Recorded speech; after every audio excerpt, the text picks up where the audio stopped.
चलो, good morning all. तर disclaimer असं आहे की मी स्वतः शेअरमध्ये इन्व्हेस्ट करत नाही. So I am not a investor in share market. Of course me SIP द्वारे म्युच्युअल फंड्समध्ये इन्व्हेस्ट करतो, पण ॲक्टिव्हली शेअर मार्केटमध्ये करत नाही, इक्विटीजमध्ये डायरेक्टली. आता हे जे सेशन सुरू केले, डॉक्टर साहेबांनी पुढाकार घेतला आणि मग सगळे मेंबर्स जॉईन झाले. तर सोबत मी पण बघतोय, वाचतोय. ऑफकोर्स बिंग अ CA, त्यामुळे फंडामेंटल्स क्लिअर आहे सगळे. कदाचित बाकीच्यांपेक्षा थोडं जास्त माहिती असतील, रेशोज म्हणा, कंपन्यांचं असेसमेंट म्हणा, सो अँड सो. पण मार्केटचं नॉलेज मी ठेवतही नाही, कारण ते मला लागत नाही माझ्या प्रोफाईलमध्ये, आणि तो माझा इंटरेस्ट एरियाही नव्हता आतापर्यंत. आता थोडं सगळ्यांचं बघून असं वाटायला लागलं की आपण पण करायला पाहिजे, पण आतापर्यंत असं काही नव्हतं. तर हे याच्यासाठी सांगतोय की I am not too much use to sites ज्याच्यावरनं आपण समजा वेगवेगळ्या गोष्टी मार्केटच्या असेस करतो, अनालाइज करतो, वापरतो. So I am not very much use to that. आणि मागच्या वेळेस म्हटलं की कोणीतरी पुढाकार घेऊन फंडामेंटल्सवर प्रेझेंटेशन केलं पाहिजे. मी नव्हतो, पण आय वॉज बिंग नॉमिनेटेड की प्रेझेंटेशन करा म्हणून. देन आय थॉट की चला बनवून बघूया. क्लोज ग्रुप आहे, will discuss. It should B interactive. Of course काही लोक जे खरोखर ऍक्टिव्हली शेअर मार्केटमध्ये आहेत, त्यांचा स्टडी फंडामेंटल्सवर माझ्यापेक्षाही चांगला असेल आणि राहायलाही पाहिजे, कारण दे आर ऍक्टिव्ह इन्व्हेस्टर्स. तर टू अँड फ्रो ठेवूया. तुम्हाला कुठे वाटलं तर सांगा, कुठे एखादी गोष्ट कळली नाही तर ऑफकोर्स आय एक्सप्लेन, पण कुठे एक्सचेंज व्हॅल्यू ऍड करावं वाटली तर do add it. So don't hold on. So with this will start. Okay.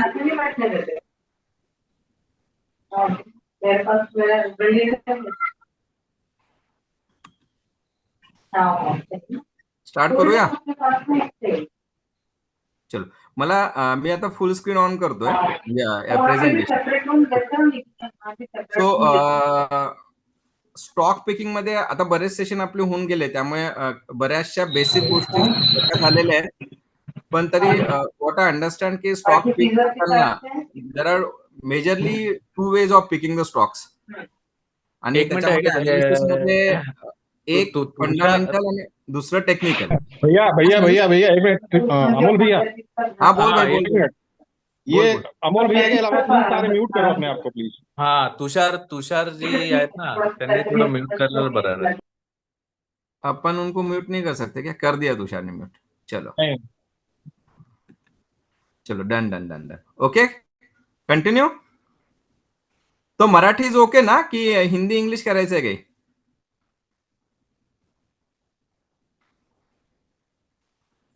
Weather Marathi is okay or you want me to be in Hindi English? मराठीच असो. हा, सगळे मराठी असल्यामुळे ओके ठीक है, ओके अभिजीत भैया. You have to bear with us. हाँ जी, हाँ जी. हाँ, वैसे भी नहीं, तो नहीं, फंडामेंटल वाला है नहीं, तो कोई प्रॉब्लम नहीं है. चलो, सो विल स्टार्ट अगेन. तो दोन प्रकारच्या बेसिक अनालिसिस मध्ये मोडलं जातं, एक फंडामेंटल आणि टेक्निकल. मला वाटतं टेक्निकल अनालिसिस आपण अजून गेलेलो नाहीये डिटेलमध्ये, पण basic understanding of the market. आणि मागच्या वेळेस म्हणजे बेसिक कन्सेप्ट डॉक्टर साहेबांनी पहिल्या वेळेस घेतले होते, पहिल्या सेशनला. मागच्या वेळेस रुपेशनी अगदी डिटेलमध्ये रेशो अनालिसिस घेतलंय, financial ratio analysis. So when it comes to fundamental analysis involves examining companies' financial statements and broader economic indicators to uncover a security's intrinsic value. It works best in all season.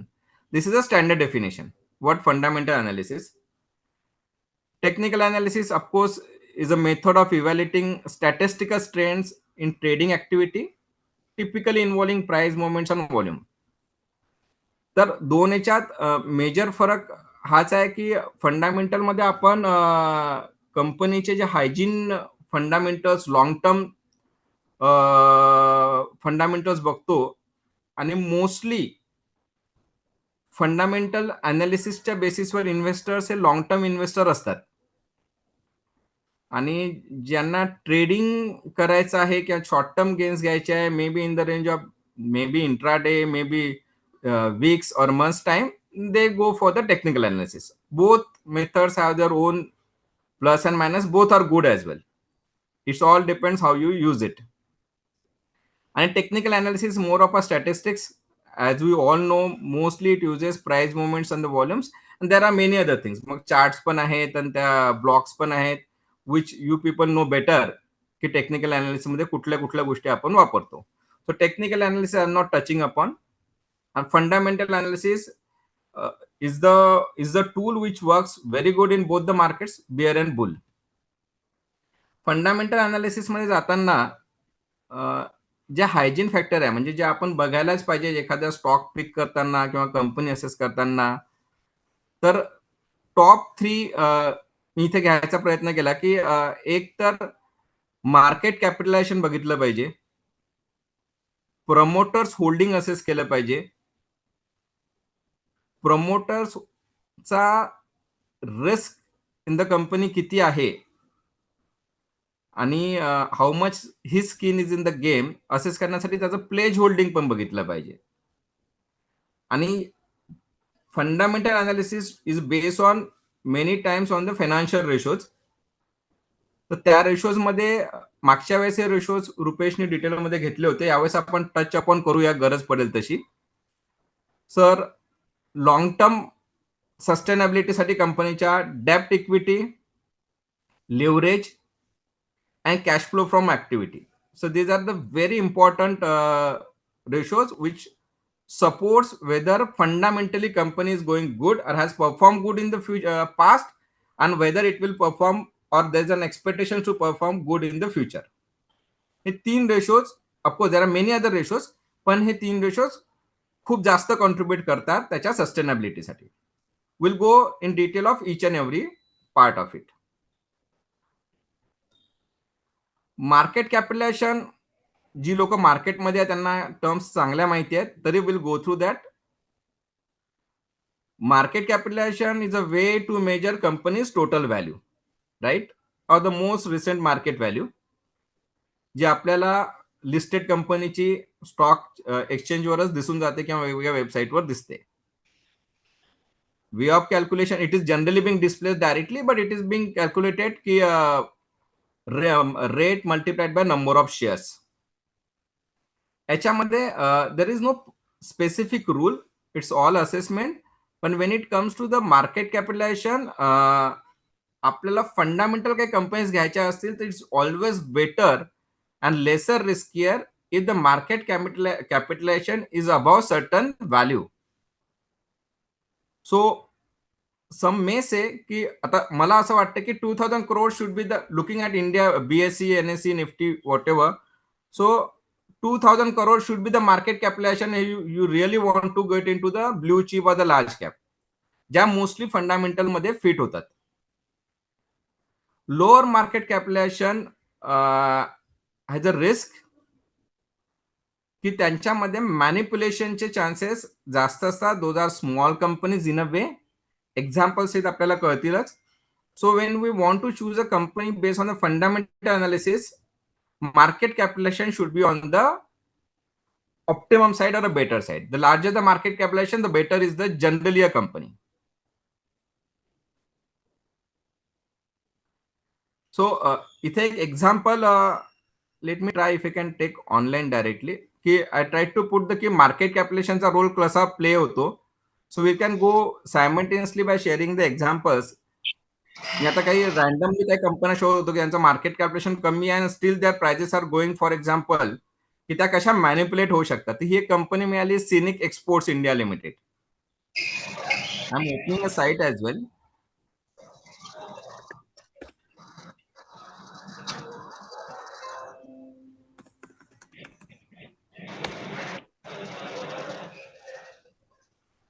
आता तुम्ही scenic company जर बघितलं तर माझी हे दिसते ना screen?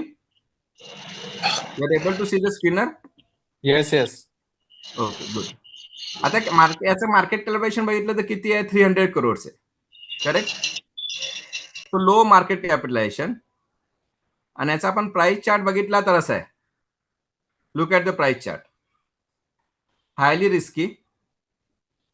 So market capitalization will not stop on one example. Of course, there are many other parameters, but the low market capitalization has a risk when it comes to a fundamental. The second parameter, which just a minute, hold on.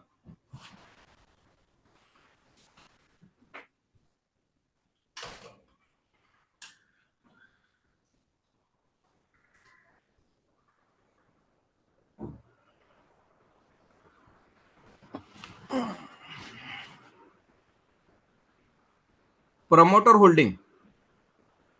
So, in the fundamental analysis, promoter holding plays an important role. See, promoter holding represents company shares held by its founders or major stakeholders who has actually been instrumental to establish such company or to run this company. It actually shows how much interest promoter is having in the company, and it's a clear-cut indication. Promoter holding gives a very I'll say the important direction how fundamentally this company will be strong and how much promoter will be driving it by putting his own everything in the company. But it has both the sides. Like, was too high percentage is risky and too low percentage is also risky. So too high percentage can lead to stock can be manipulated by the owner, because if there is a too much and high equity by the promoter, he'll be highly interested, and if the company is a small, he'll tend to manipulate the stocks in his interest. And if it is a too low a percentage, then you can easily construe that promoter has no skin in the game, and which in turns, as the leadership is missing or the driving leadership is missing. There could be a management to drive the company, but the promoter owner driver is missing in the driver's seat, and that's where the long run company may not run good.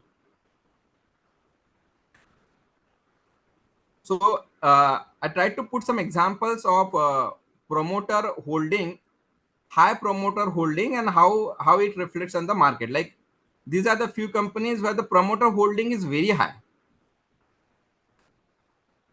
To put this slide, blenders. See, Allied Blenders, the promoter holding is 81%, right? And this is the price chart.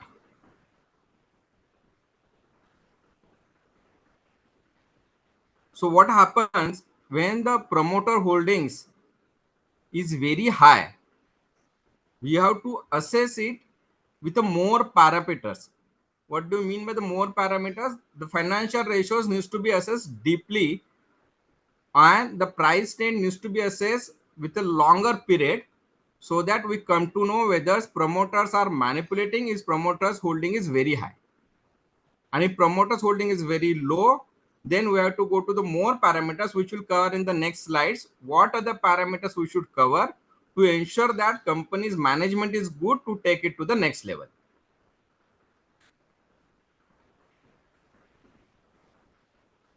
The next point, promoters holding pledge.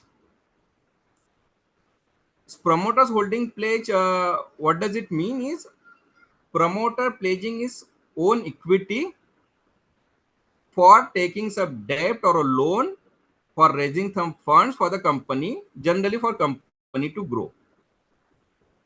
But promoters may pledge their shares at last resort to raise the funds. Generally, no one places his own property. Of course, equity is a property of a promoter, right? And no one wants to pledge give his own property to the bankers for raising the funds. So promoters pledge their property only in rare situation. If pledge is very high, then you can easily construe there are some financial troubles which are going out of control of the promoter. At some level, up to some level, in the startup or some companies for expansion, very high acquisitions, promoter may pledge the shares, but high percentage definitely reflects a very negative financials of the company. And here a few companies have placed an example, like these are the companies where the promoters pledging is 100% even. So these companies may be good in other parameters, but when it comes to a pledging of the shares, they are absolutely negative. Let's try an example. If we get some example where the pledging is high and the other parameters are good. So this all is available. I'm sure everybody must be using different platforms to assess. I just use Screener. I come to know this last to last session, and then I use the same site. This company, of course, the promoter pledge, if you see the first dashboard only, the pledge percentage is 100. The ROS is also negative. Market cap is very low. Leverage is negative. I don't know the price chart, and still price is also coming down in a way. Instead of a short run, it might be going up. Yeah. So if you see from June to July, prices are gone up little bit, of course, but the risk of the company is very high. So I don't know the people who work on the only working on the trend analysis, rate, price, and volume movement. There seems to be some volume movement as well, but the fundamentally this company is not going to sustain, and that we have seen in the, like here we have seen the how the other financial parameters which sustain the long term things. The ROS is negative, the leverage is negative, and the pledge percent is very high. It means the company is in the deep financial troubles, whereas the price, rate, and volume may not reflect that.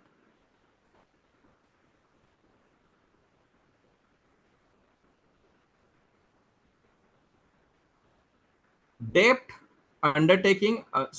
This is generally being largely being bifurcated into two parts. It's a ratio, of course, ultimately, which contributes to the fundamental analysis. As I mentioned last time, Rupesh has covered, but we'll still cover. If anybody has any questions, we'll go through deeply here. So debt to equity is the debt to ratio is used to evaluate company's financial leverage, and is calculated by dividing company's total liability to share equity. There are multiple ways. One is the total liability to the net equity of the shareholders, or the total liability to the total debt as well. Both ratios are being calculated. Leverage, there are multiple ratios. Like, but generally what leverage ratio is, any one of the several financial measurements that look at how much capital comes in the form of debt or assess the liability of the company to meet the financial obligations. So like few example, let me see if it's covered onwards. Okay, I'll first explain. So leverage ratio could be debt to asset. Leverage ratio could be its ability to fulfill its debt obligations, the interest and the principal repayment. Leverage is also the debt to equity is also considered to be a leverage ratio. So there are multiple parameters on which leverage ratios can be assessed. So Adani Enterprises, I just put an example how their leverage ratios are. We need not spend time here. Okay.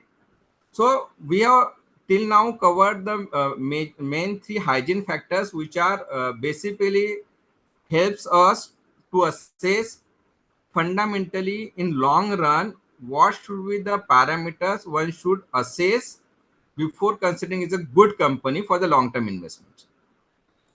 So for that we have seen the market capitalization. We have gone through the important ratios: debt equity, leverage, promoters stake in the company, and the pledge.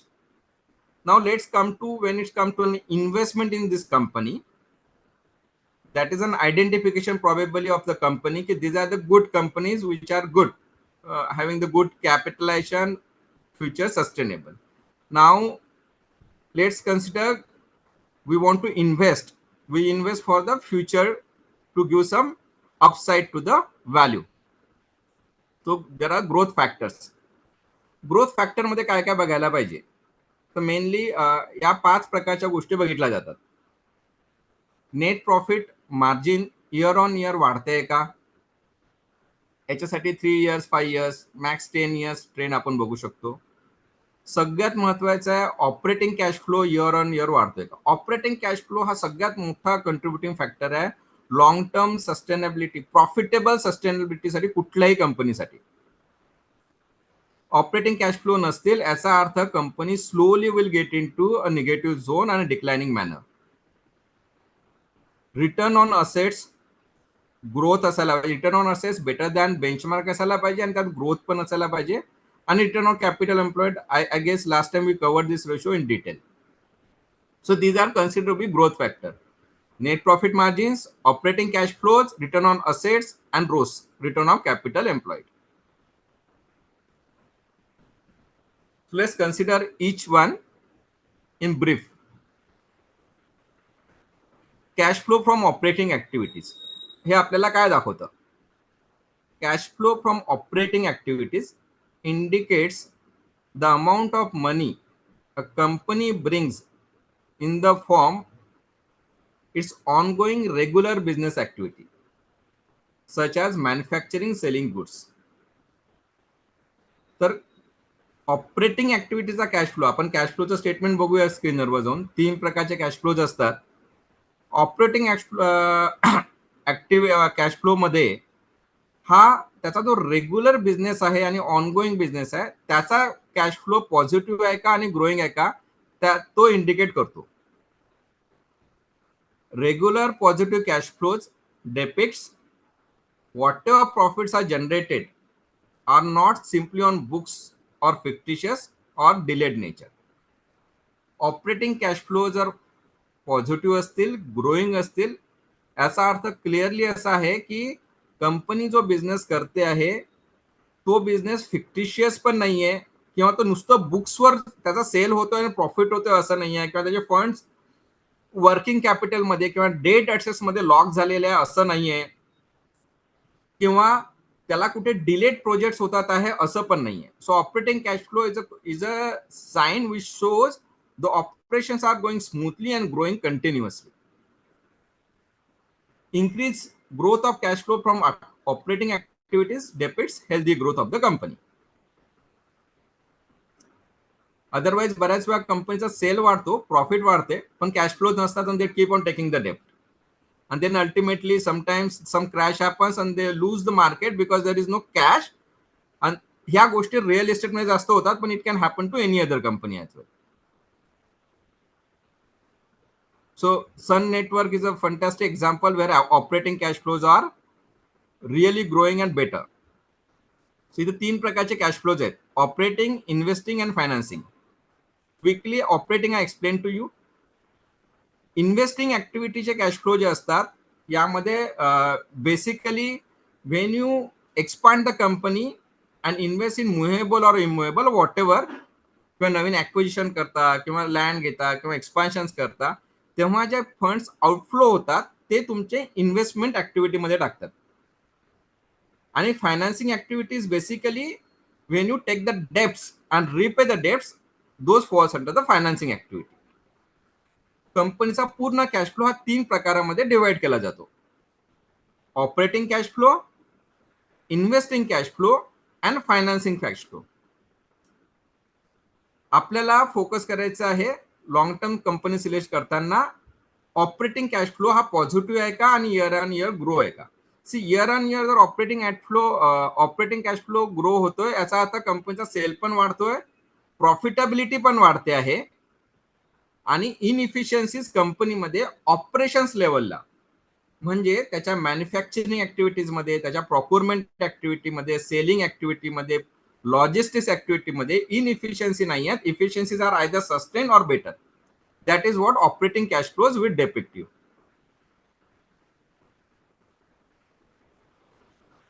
Another growth financial parameter is net profit. This is probably we all understand. Net profit margin is one of the most important indicator of company's financial health.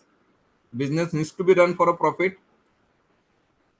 By tracking increase or decrease in its net profit margin, company can assess whether current practices are working and forecast profit based on revenues.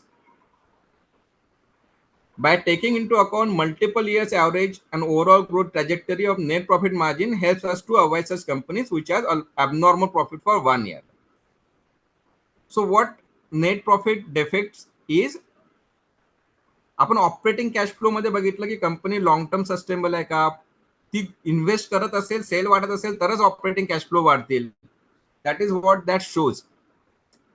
Net profit मध्ये ना आपल्याला when we compare net profit with the peer industries mostly, तेव्हा आपल्याला हे पण कळतं की हा स्टॉक अंडर व्हॅल्यूड आहे का किंवा फ्युचरमध्ये याचं व्हॅल्युएशन चांगलं होऊ शकतं का पियर्सच्या कम्पॅरिझन मध्ये. जर पियर्स फार बेटर असतील तर आपण बघू एखादं एक्झाम्पल मिळालं तर. So net profit needs to be, net profit should have the good margin, it should be positive and growing as well. तर सन टीव्हीचे एक्झाम्पल दिलं. माझ्या डोक्यात एक कंपनी होती, let's try that company if you can show that.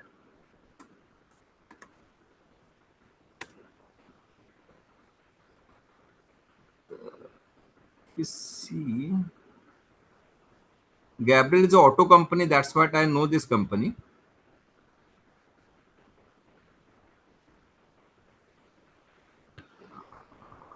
Okay,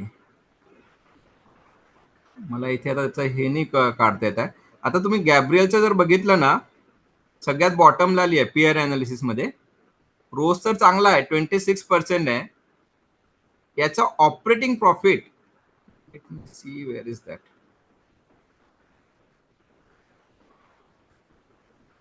हे बघा, operating profit गॅब्रियलचं इन द रेंज ऑफ 7, 8, 9, 10, 9, 10 आणि 6, 6, 7, 9 एवढे आहे. It's a very good company.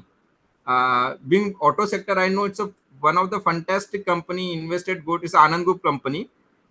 याचा operating profit as compared to his peer industry, as I know the peer industry is lower, much lower.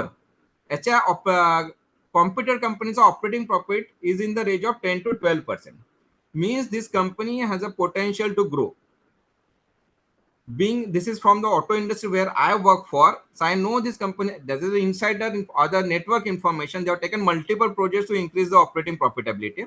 So automatically this company will perform far better in future and the valuation will go up. So this operating profit margin, that is nothing but a net profit margin, will certainly give you a indication whether company is not only the market price or shareholders skin in the game, but whether the company's operational manufacturing or the whatever services they are delivering are actually generating the profits which are growing year in a year. 1-2 वर्ष 3 वर्ष तुम्ही financial structuring करून manage करू शकता, long term मध्ये नाही करता येत. हॅलो अमोल, सॉरी टू हा. इंटरप्ट, थोडं लेट जॉईन झालो. हे ऑपरेटिंग प्रॉफिट जे आहे हे हा. इयर ऑन इयर कॉन्स्टंट पाहिजे की वाढत राहिलं पाहिजे? Operating profit margin, operating profit margin जे आहेत ना, हे हा. इयर ऑन इयर वाढल्या फार चांगलं आहे, पण वाढायलाच पाहिजे असं नाही आहे, पण त्या कमी झाल्या नाही पाहिजे. अच्छा, constant is something a minimum. Operating profit margin वाढल्या कधी पाहिजे, Wien you are in the industry आणि तुमच्या पियर कंपनीज मध्ये किंवा पियर इंडस्ट्रीमध्ये जर ऑपरेटिंग प्रॉफिट जास्त आहेत कोणाच्या, तर you have a scope to increase your profitability. Of course, you increase the profitability, your cash flows will increase. If you increase the cash flows, you'll invest more. If you invest more, your ROAS will go up. So okay. if you are not that, see, comparing with the peer will give you the benchmark whether you are optimally generating your profits. म्हणजे constant असलं तरी चालतील? हो, चालतात constant असलं तर. पण constant असलं तर चालतात, पण आपण स्टॉक सिलेक्ट करताना जर त्याला पेअर सोबत कम्पेअर केला आणि तो कॉन्स्टंट असेल आणि तो हायर साईडला असेल, करायचं, फॉर एक्झाम्पल टॉप 25% कंपनीमध्ये असतील तर constant is a very good sign. पण तो लोअर 25% मध्ये असेल तर constant is a upside for the company rather, and it is good for us to pick up. सगळ्यांना तुझी स्क्रीन दिसते का? नाही, मी आता स्क्रीन काढलं होतं व्हिडिओ ऑन करायला. आता दिसत असेल? सगळ्यांना दिसत आहे ना? रुपेश, अभिजीत, स्क्रीन दिख रहा है ना? हो, स्क्रीन दिसत आहे. हाँ जी हाँ जी हाँ जी दिसतंय दिसतंय. ओके ओके ठीक आहे. ओके, हा हा ठीक आहे. continue. हा Great. Okay, now let's come to the another growth parameter. Profitability with use of capital and assets. So profitability as a ratio of asset or a capital. So the return on asset refers to financial ratio that indicates how profitable a company in relation to its total assets. Analysts and investors can use ROA to determine how efficiently a company uses its assets to generate a profit. Return on capital employed is a financial ratio that can be used to assess company's profitability and capital efficiency. The ratio can help understand how well a company is generating profits from its capital and it's put to use. It's always best to compare the ROI of the companies within the same industry. Of course, the ratios, rather all the ratios should be compared with the peer industry, similar industry, not any other industry. Otherwise, that will not give the comparative analysis. So return on assets is the ratio which shows us की असेट्सचं optimum utilisation होतंय का. बऱ्याच वेळा assets कंपनीमध्ये असतात, त्याचा cells पण वाढत असतो, प्रॉफिटेबिलिटी पण दिसत असते, पण तुमचं रिटर्न ऑन असेट जर कमी असेल त्याचा अर्थ दोन होऊ शकतो. असेट इनइफिशियंटली वापरण्यात येत आहेत किंवा capacity utilisation of the asset is lower. So तुमच्या असेटचं कॅपॅसिटी आहे 1 लाख व्हेकल बनवणे आणि तुम्ही बनवता 50,000. So your return on assets will be lower because your capacity utilisation of the asset is lower. This is very important. Profitability हे आहेत की इनइफिशियंटली असेट्स जर वापरल्या तो ultimately this will take you to the losses. So return on assets and return on capital. Return on capital we understood learned last time with Rupesh that it's a capital, either a total capital or equity. This is clearly a indication. रोज जर तुमचा चांगला असेल, you are generating better than what you can go to the plain fixed income nature like debt मध्ये instrument मध्ये fix deposit पैसे लागतात, त्याच्यापेक्षा ROS चांगला असेल आणि it is compared to your peer industries ROS is better. If your ROS is better, ROA is better, then you are going to sustain long run as compared because you are better than your competitors. As you are better than your competitors and using your assets and capital efficiently, your growth prospects and sustainable long-term growth is more assured. Same example. So, okay. So those are the we seen the growth parameters with respect to some growth ratios, right? Now I'm covering some theory. Very difficult to assess किंवा सांगणं अवघड आहे की आता ही theory contribute करते fundamental analysis साठी, पण याला कुठून घ्यायचं, कसं वापरायचं, let's understand during the discussion. जर आपल्याला कुठे कुठे काही ठिकाणी काही डेटा मिळतो, काही ठिकाणी मग खूप जास्त डिटेल स्टडी करावा लागतो. Okay, so macro and economic analysis. आपण कंपनीचं फंडामेंटल अनालिसिस करताना ती कंपनी, तो स्टॉक फ्रॉम अ मॅक्रो म्हणजे मोठ्या ब्रॉडली आणि इकॉनॉमिक पर्स्पेक्टिव्हनी तो सेक्टरमध्ये किती वाढणार आहे किंवा ती कंपनीचं फ्युचर काय आहे किंवा त्या टेक्नॉलॉजीचं किंवा त्या प्रॉडक्टचं, ज्या प्रॉडक्ट्समध्ये ती कंपनी आहे किंवा ज्या टेक्नॉलॉजीमध्ये ती कंपनी आहे ती कशी परफॉर्म करेल, हे आपल्याला मॅक्रो आणि इकॉनॉमिकच्या अनालिसिस केलं तरच कळतं. अदरवाईज कंपनीच्या फायनान्शियल्सवरनं किंवा त्याच्या शेअर होल्डिंगवरनं किंवा प्रमोटरवरनं म्हणजे आतापर्यंत बघितलं त्याच्यावरनं कळत नाही. मी एक एक्झाम्पल द्यायचा प्रयत्न करेल शेवटी. Sector analysis reports helps assess the prospects of the company and compare it with peers. Analysts and investors can identify and recognize the strategies that could improve the efficiency of company in any industry. Sector analysis also helps in understanding the impact on various subsectors or industries in particular sector आता I cover up the auto sector, being I work from auto sector. So if you see, let me come back. Okay, macro and economic analysis मध्ये काय होऊ शकतं, I am giving an example auto sector as a no this sector. Okay, but for this we need to assess, म्हणजे थोडा research करूनच ह्या गोष्टी कराव्या लागतील. ऑटो सेक्टरमध्ये यू ऑल नो द काय, सगळ्यांना आता माहित आहे की इलेक्ट्रिक व्हेकल्स खूप येतात आहे, right. EV is booming. Auto सेक्टरमध्ये there are multiple such listed company will be there की ज्यांचा एक्सपोजर हा आईसला आहे, म्हणजे ज्या पेट्रोल डिझेलवर गाड्या चालतात त्यांच्यावर आहे. So if you study this macro, where the industry is going, where the economy is going, where the government is taking, then you need to assess की ज्या कंपनी आईस डिपेंडंट आहे आणि त्यांनी जर ईव्ही सेगमेंटसाठी इन्व्हेस्ट केले नसतील किंवा projects मध्ये जाणार नसेल, तर they may not perform in good in the long run. Short run मध्ये चालतील, कारण कुठलाही टेक्नॉलॉजीचं मायग्रेशन इमिजिएट होत नाही, it takes its own time, right. पण then how will you come to know whether this company is in the right technology which will grow in future? And for that you need this macro and economic analysis.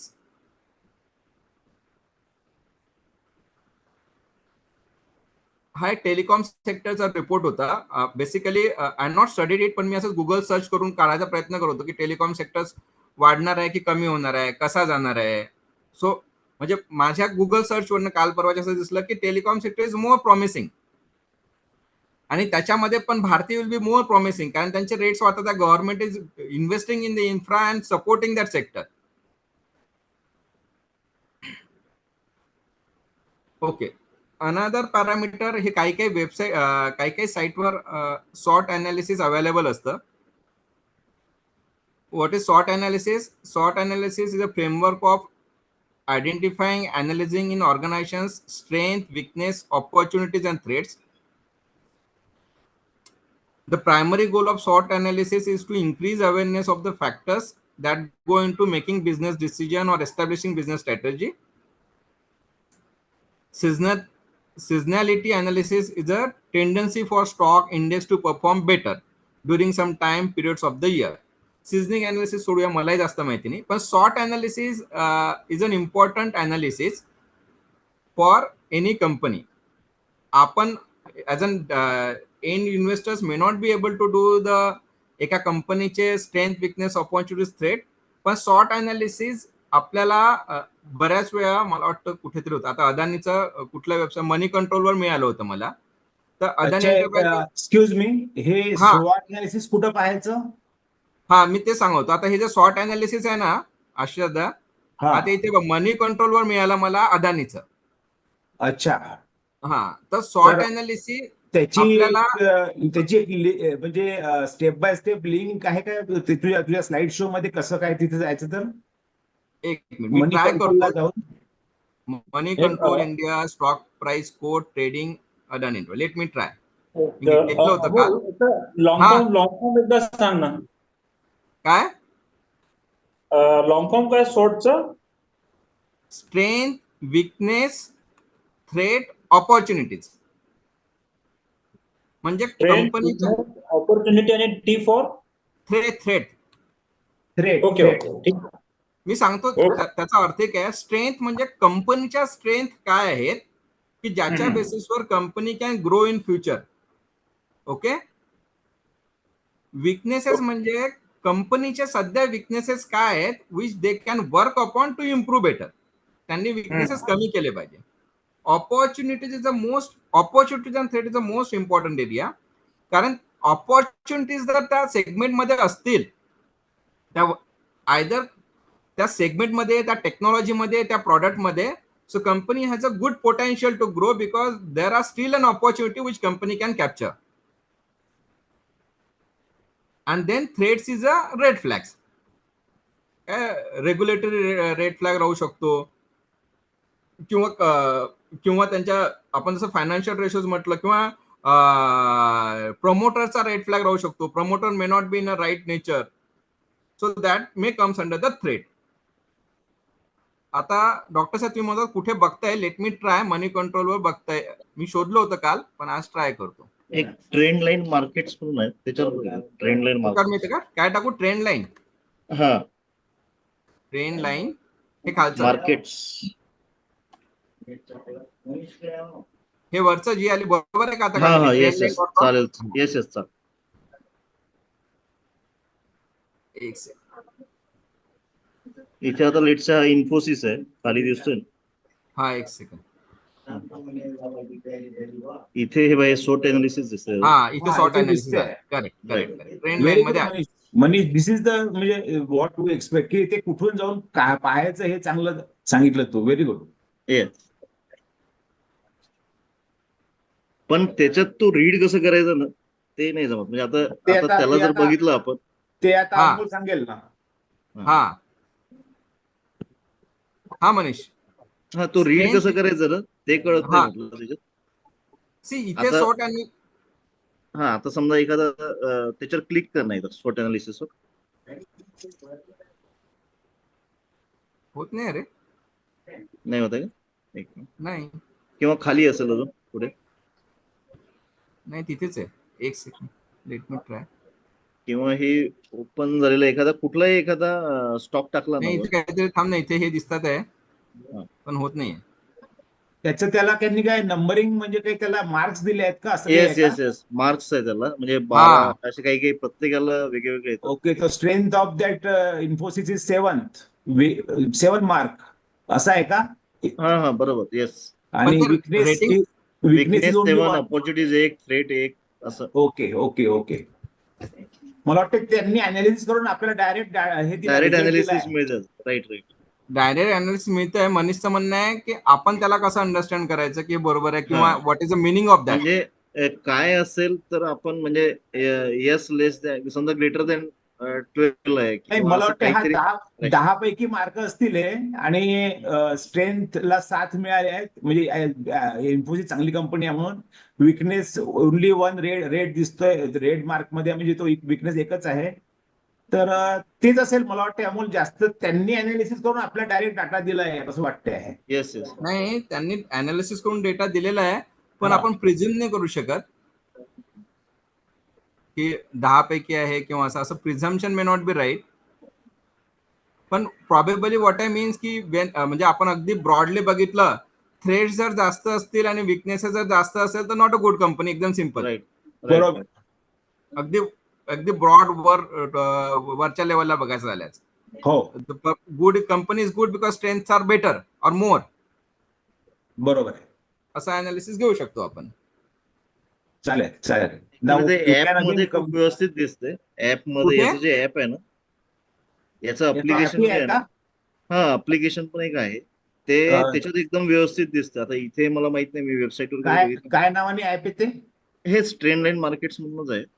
Okay okay okay yes. तर त्याच्यात आपल्याला सगळं detail त्याचं मिळते.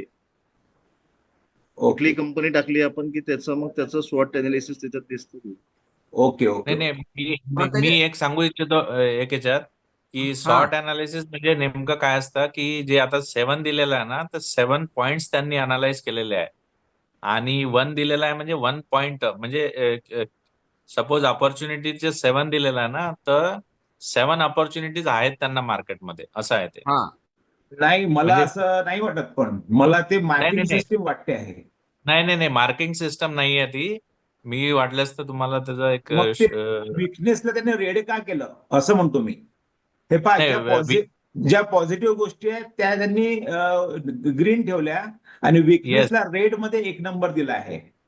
अमोल, एक Reliance तिथे नाही ना, टाईप कर ना, सर्च मध्ये, सर्च स्टॉक कुठला? मध्ये. रिलायन्स सर्च स्टॉक मध्ये समजा केला, सर्च एक मिनिट. स्टॉक दिसतो बघ एकदम हा, वर. रिलायन्स पहा काय आहे तर. नाही, त्याचा कलर कोड इंडिकेशनच तसं आहे, जसं विकनेसचं ऑरेंज किंवा रेड मध्ये देतात, आणि थ्रेडचं पण ऑरेंज किंवा रेड मध्येच देतात. आणि ऑपॉर्च्युनिटी म्हणजे कसं आहे, किती स्ट्रेंथ आहे आणि हे बघ इथे. ऑपॉर्च्युनिटी दिसलं इथे. हा, 10 हे वर गेलं बघ, वर वर वर. हा हा. हा, इथे दिसतंय ना. Yes yes. हा, होय, हम्म. डिटेल मध्ये चाललंय इथे. हा, राईट. आता इथे दिसते बघ, स्ट्रेंथ त्याची 10 आहे, अपॉर्च्युनिटी 10, वीकनेस 4, थ्रेट्स मात्र 0 आहे त्याला. हा बरोबर. आता म्हणजे- याच्यात आपण आज जाऊन बघू, स्ट्रेंथला बघूया. तो इथे क्लिक होतोय. Right. If you see the strength, तर ते 10 पॉइंट्स असतील ते may be.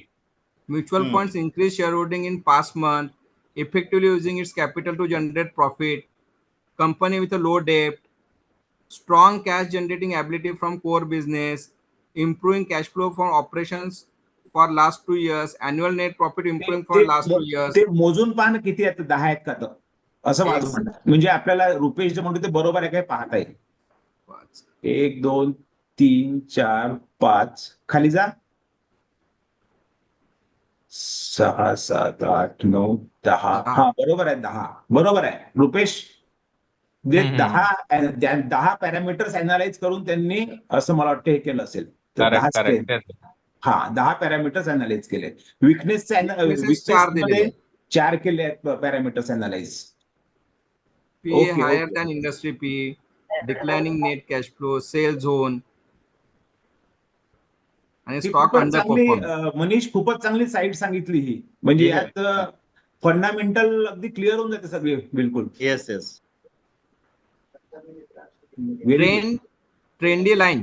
trendline.com.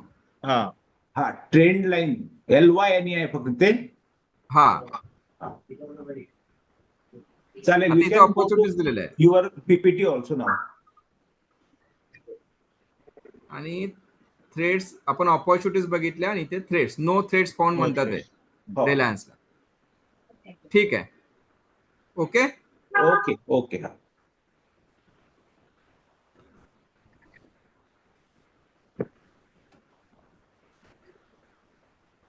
Okay, governance, risk and compliance. Governance, risk and compliance is a holistic approach that organizations use to manage their policies, procedures and regulations. It involves aligning business activities with strategic goals, assessing and reducing risk, and ensuring compliance with the laws and regulations. One can search online with respect to any negative news related to promoters or company has been circulated in the past. हे कुठून घ्यायचं हे सांगत होतो. Also governance, risk and compliance साठी reports पण येतात. Mostly paid आहेत, काही फ्री येत असतील तर सर्च करायला लागतील. Governance, risk and compliance basically again talks about how the promoters look their company from a long term perspective.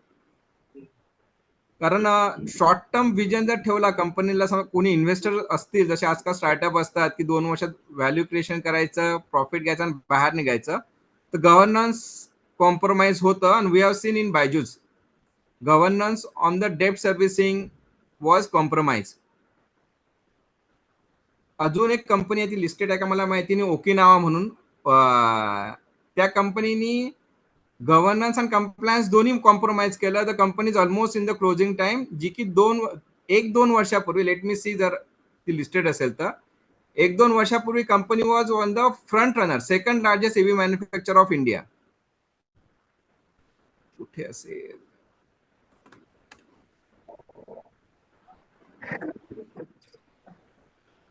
नाहीये, मला वाटतं लिस्टेड नाहीये. सो आय डोंट नो, लिस्टेडचं एक्झाम्पल आता माझ्यासमोर नाही आहे, पण I am giving the live examples. Okinawa म्हणून कंपनी होती, जी सेकंड लार्जेस्ट EV मॅन्युफॅक्चर होती इंडियाची मागच्या वर्षी, आणि यावर्षी कंपनीज नाही आहे, कारण government has given specific benefits under EV segment for the 2 wheeler company. जसं आता आपल्या इथे लार्जेस्ट ओला आहे, त्याच्यानंतर ॲथर आहे, या कंपनी सगळ्यांनी ऐकल्या असतील. आता ओलाचा पण IPO होतोय. तर यासारख्या कंपन्या, या नवीन कंपन्यांमध्ये गव्हर्नन्समध्ये कॉम्प्रोमाइज होतं बिझनेस पुढे नेण्यासाठी किंवा प्रॉफिटेबिलिटी दाखवण्यासाठी. On Okinawa is one of the example. त्यांच्याकडनं government has started the inquiry and they are asked to pay back whatever subsidies they have taken from the government.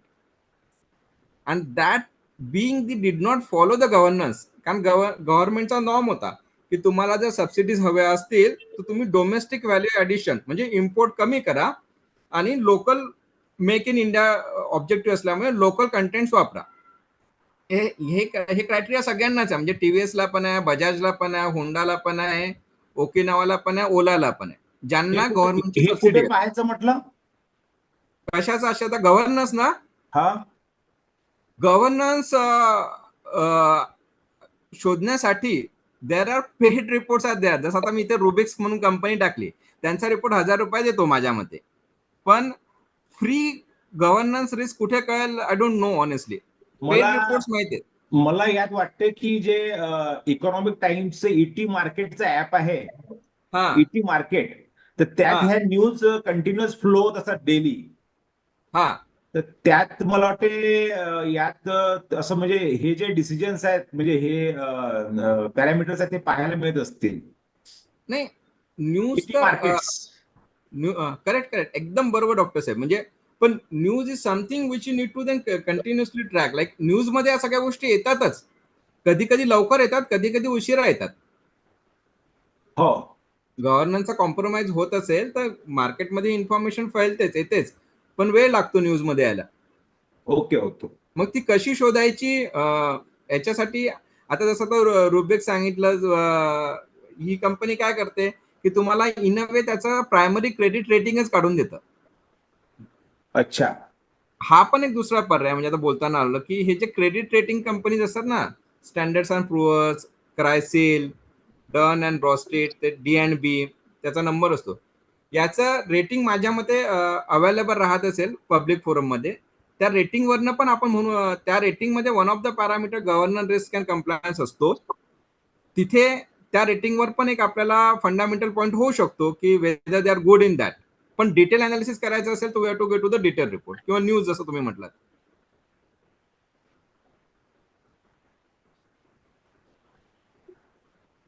किंवा मग research करायचा गुगलवर, तिथे रिसर्च करत गेलं की मिळत जातं.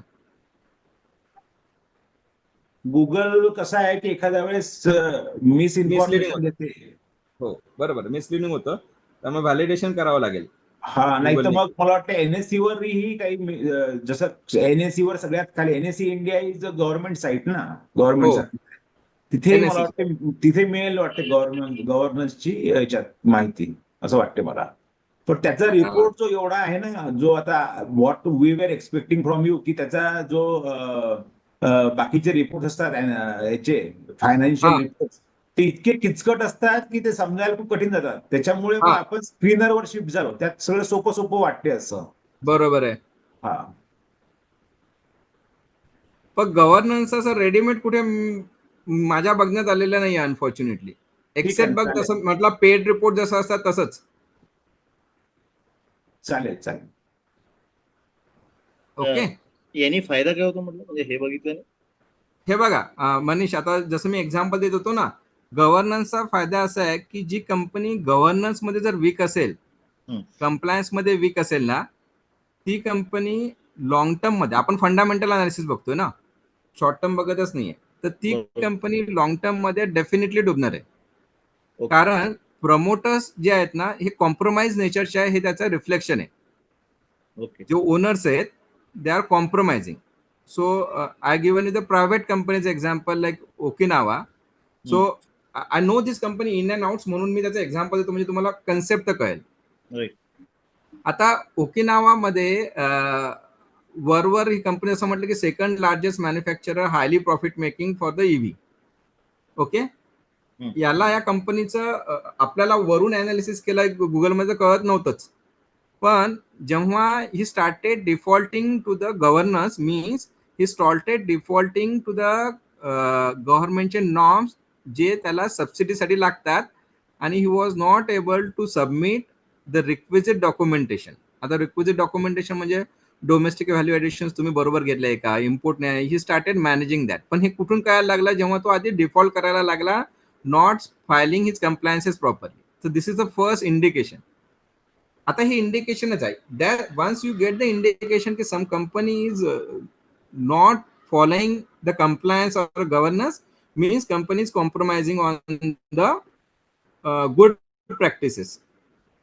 आता ही एवढीच इन्फॉर्मेशन आपल्याला पब्लिक डोमेन मध्ये मिळेल. ओके. किंवा ओके नावाचा कम्प्लायन्सचा प्रॉब्लेम आहे, ओके नावाने गव्हर्नमेंटच्या सबसिडी घेतल्या पण त्यांचे सबमिशन्स केले नाही, एवढंच मिळेल. याच्यापेक्षा जास्त आपल्याला मिळणार नाही. पण this is a chance to us to assess more. आता असेस मोर करायचं असेल तर मग जसं म्हटलं रुबिक सारख्या कंपनीला द्यायचं किंवा रिलेट. आता ऑटो इंडस्ट्रीमध्ये I can give the insights if you call मी की ही कंपनी काय करते ती बरोबर आहे का. मग अशा लोकांना कनेक्ट करावं लागेल जर आपल्याला एकदम डिटेलमध्ये हवं असेल तर. पण आता जसं ओकी नावाचं मी सांगू शकतो की the promoter is of the nature की he was being sack from one of the another OEM, I will not take the name, from the another OEM company from the north for the wrong practices. ते reflection कुठे आलं, कंपनीच्या governance मध्ये आलं. आपल्याला थोडी माहिती आहे प्रमोटरची, हे बॅकग्राऊंड आपल्याला कधीच माहिती नसणार, आपण शोधू शकत नाही. पण when you go to the detail you come to know the limited point company which is compromising on governance and compliance will certainly fall in future. बरोबर. ओके. आणि गव्हर्नन्स कंप्लायन्स मध्ये नाव इंडिया आय थिंक टॉप 1000 कंपनीला compulsory केले ESG, environment, social responsibility and governance. Europe आणि US मध्ये already mandatory आहे. So governance is not limited to compliance. It will be how you are taking care of the environment, your corporate social responsibilities and governance in all sense for all stakeholders. याचा हळूहळू ना ESGचा report म्हणजे मोठ्या कंपनीसाठी तर आपल्याला सेबीच्या साईटवर आणि स्टॉक एक्सचेंजच्या साईटवर अवेलेबल होती, जसं आता त्याचा कंप्लायन्स मॅन्डेटरी होत चाललेला आहे. छोट्या कंपनीचं नाही मिळणार. ESGचे रिपोर्टच मिळतील आपल्याला रेडीली. कारण स्क्रीनरवरही दिसत नाही. नाही ना सध्या, पण माझ्या मते सेबीच्या साईटवर असतील तर माहिती नाही. NSE च्या साईटवर बरेचदा रिपोर्ट मिळतो प्रमोटर्सचे. NSE कारण NSE वर आपण त्या कंपनीचं पूर्ण जे ब्रोशरच डाउनलोड करू शकतो. आणि ते डाउनलोड करून मग त्याच्यात प्रमोटर्स रिपोर्ट, प्रमोटर्स कंप्लायन्स मध्ये सगळं जाऊन आपल्याला पाहता येते. असं आहे काहीतरी. ठीक आहे ना, पुढे जाता येईल आपल्याला. ओके, झालं, शेवटची स्लाइड आहे. फंडामेंटल अनालिसिस ही थेरी आहे. Application is more of an art than science. All the important steps can be mention, can be guided. डिस्क्लेमरच आहे फक्त. So fundamental analysis, these are the parameters what one should look into.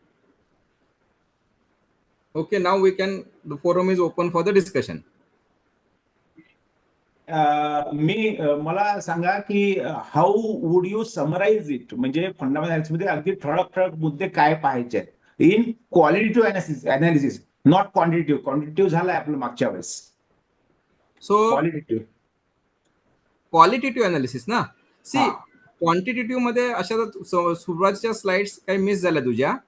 Market capitalisation, promoters holding आणि pledge holding या गोष्टी बघितल्या पाहिजे. Okay. आणि important ratios मध्ये, कारण these important ratio contributes to the fundamentals of the company for the long term sustainable and growth. Debt, equity, leverage आणि operating ऍक्टिव्हिटीचा cash flow. Okay, these 6 are the first parameters for the fundamental. म्हणजे याचा अर्थ की these are the quantitative, म्हणजे these are the quantities ना. These are the quantitative things which reflect qualitative analysis. अरे असं म्हणता येईल. Exactly, reflection of qualitative analysis असं म्हणता येईल. करेक्ट. ओके, ठीक आहे. आणि त्याच्यानंतर ग्रोथसाठी, म्हणजे आपण शेवटी इन्व्हेस्ट करतो ग्रोथसाठी, तर म्हणून मी ग्रोथसाठी ग्रोथ फॅक्टर्स इन्व्हॉल्व्ह केले होते की again this comes to the financial ratios, पण ते ग्रोथ ओरिएंटेड आहेत. Net profit year on year growth होते का, ऑपरेटिंग कॅश फ्लोज पॉझिटिव्ह आणि ग्रोथ होते का, आणि ROE आणि ROC तुमचे कसे आहेत. हो, नाही हे बरोबर आहे. म्हणजे दिस इज व्हेरी गुड.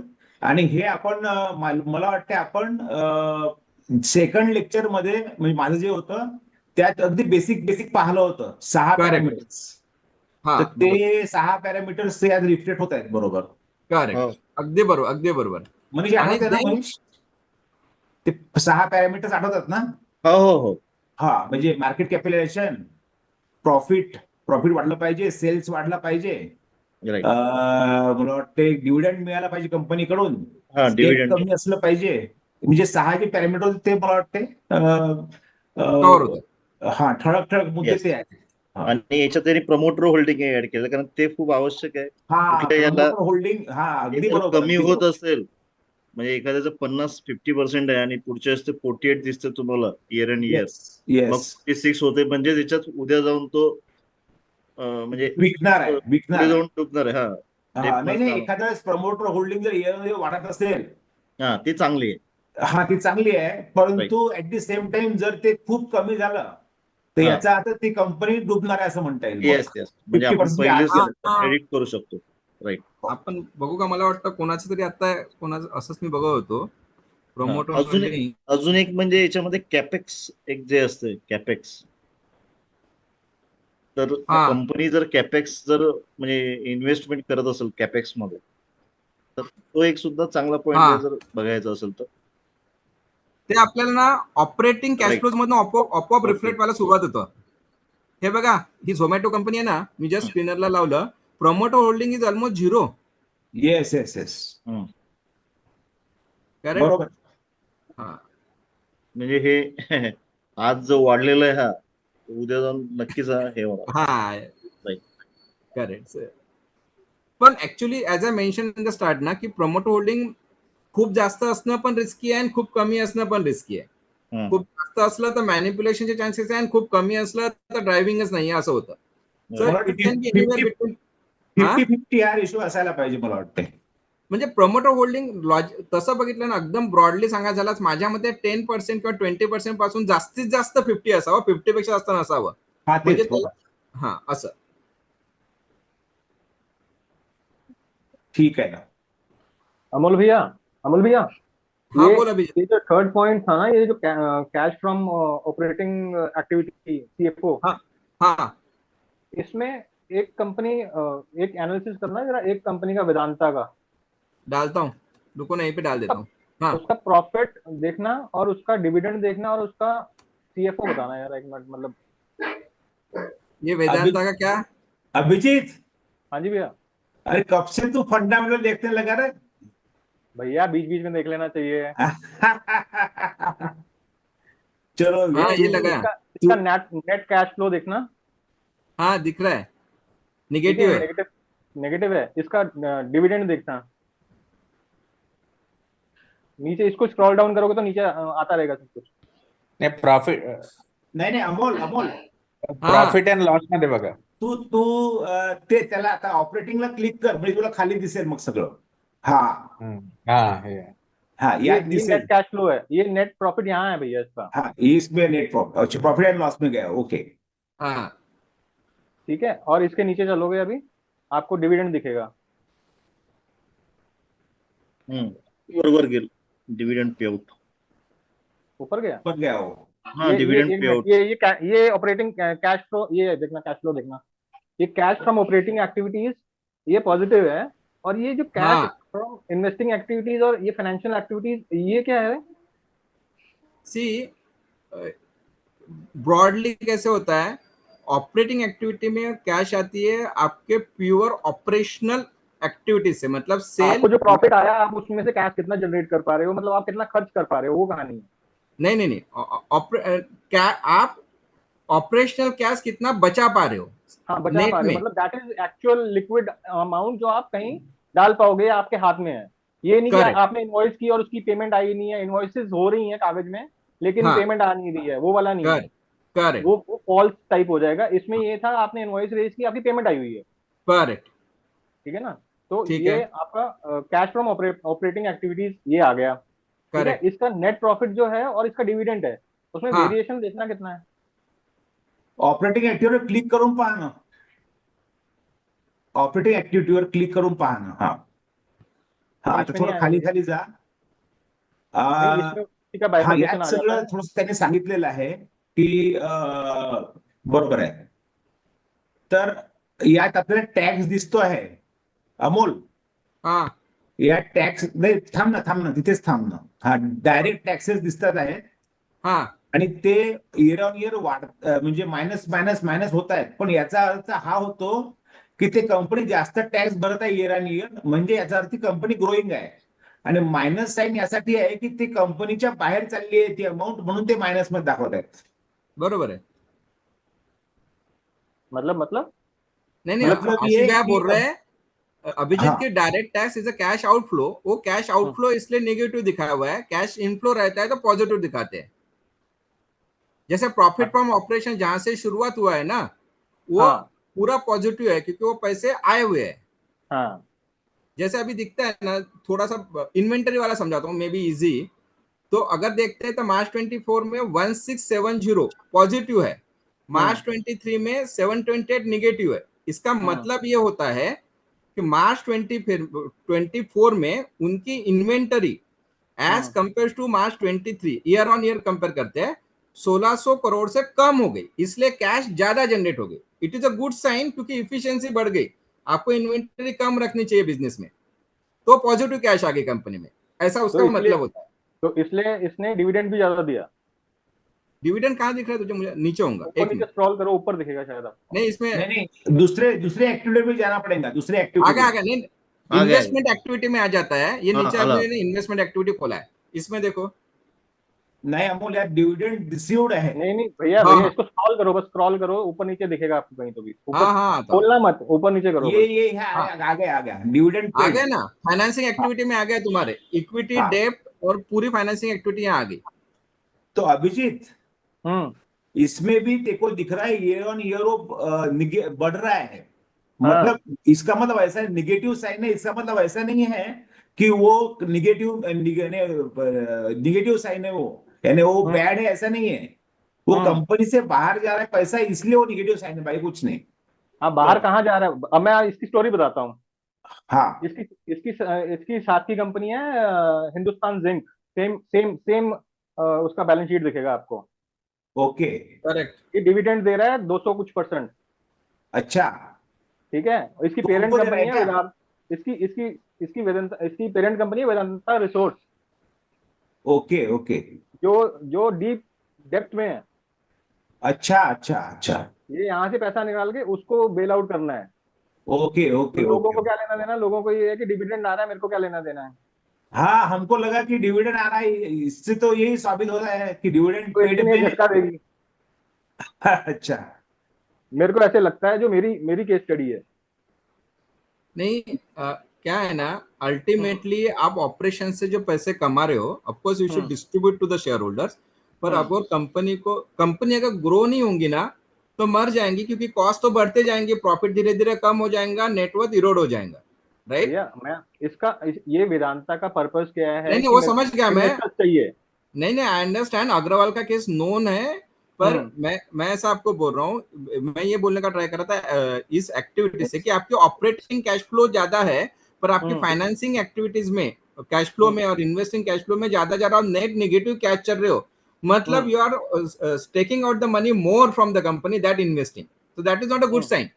हम्म ऐसा, so that is what you mention कि वो पैसा कहीं और लेके जा रहा है।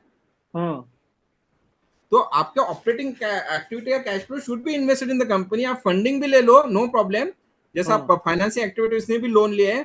पर हम्म। आप, अगेन हमने डेट इक्विटी रेशो देखा था, लिवरेज देखा था, जो आप इसका हद से पैसा ज्यादा बाहर ले जा लोगे रहा है, तो वो प्रॉब्लम जाना, है। मतलब जो इसका पैसा बाहर निकाल रहा है, that is a red flag ना। अगर बहुत ज्यादा निकाल रहा है तो रेड फ्लैग। अच्छा। मतलब आपको वो बाहर निकालने से company net negative cash flow में जा रही है तो रेड फ्लैग। तो ये अभिजीत, ये जा कहाँ से रही, मालूम पड़ा कि वो उधर दे रही है करके? भैया ये इस पे आया था, न्यूज केस में स्टडी गए, आई थी किसी की। नहीं तो न्यूज वो में भी है ना। डिविडेंड के हाँ रूप में दे रहा है या लोन के रूप में दे रहा है? भैया, ये डिविडेंड दे रहा है कि इसके साथ शेयर होल्डर्स ज्यादा जुड़े हैं। मतलब ये अपना अपना एक तो अगर डिविडेंड देगा, शेयर प्राइस ऊपर जाएगा। हाँ बराबर है, बराबर, इट इज अ ठीक है। Positive sign.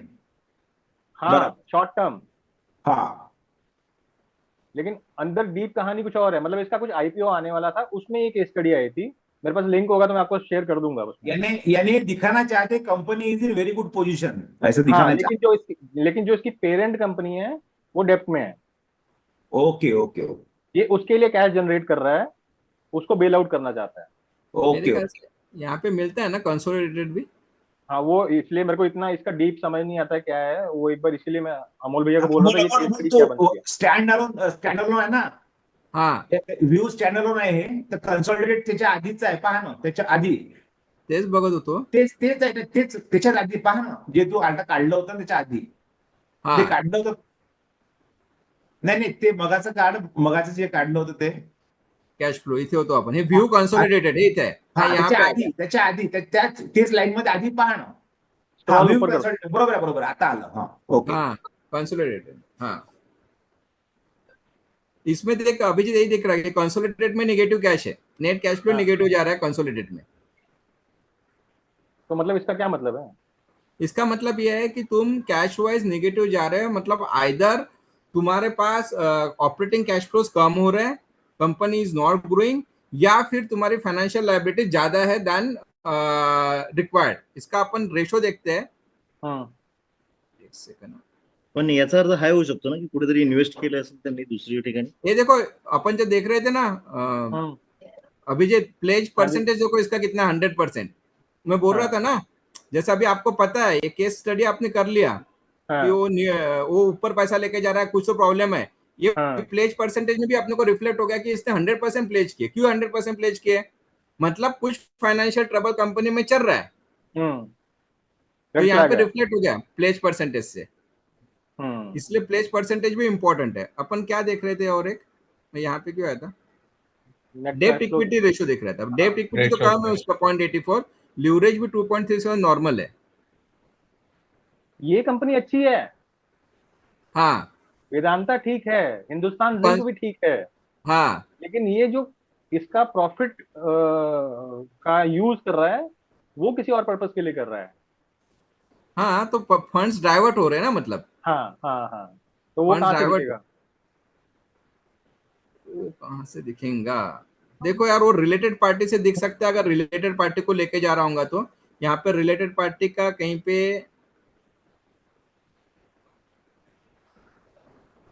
एक तो रिसर्च रिपोर्ट असतो बघ अमोल, हाँ म्हणजे जस्ट 5 मिनिटं असेल तर ते एक दाखवू शकतो, म्हणजे त्यातून जर हा काढूया मार्केट ना म्हणून एक साईट आहे, कुठली, मार्केट स्मिथ.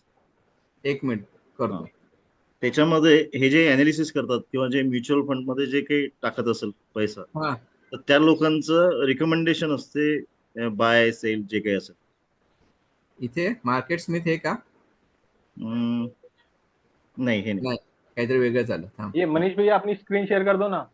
एक मिनिट मी शेअर करतो. हाँ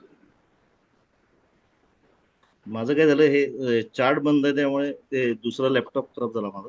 तुला अमोल बंद करून लाव शेअरिंग आणि मग ते करतील मनीष. हो तेच हो. करतोय।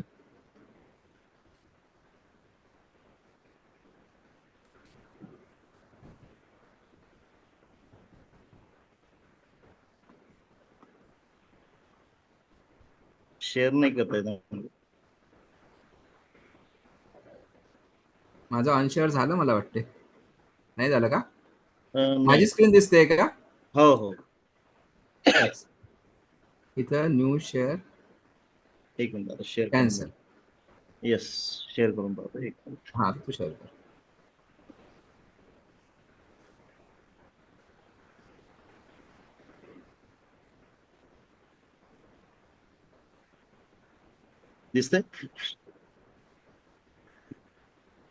दिसतंय का स्क्रीन?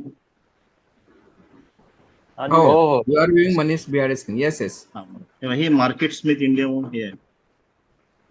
मी हे इसमें just खोलना, वो open- वेदांता वाला दिखाओ इसमें। हाँ, अभी इधर अगर स्टॉक डालते हैं ना, हाँ वीडीएल, वीडीएल, हाँ हो सर. हाँ ठीक है। हा माझा काय दुसरा लॅपटॉप हे झाला त्याच्यामुळे. हाँ ये नीचे वाला है ना वेदांता। हाँ वही आ नहीं रहा है, अभी ये दूसरा यूज कर रहा हूँ. आ गया।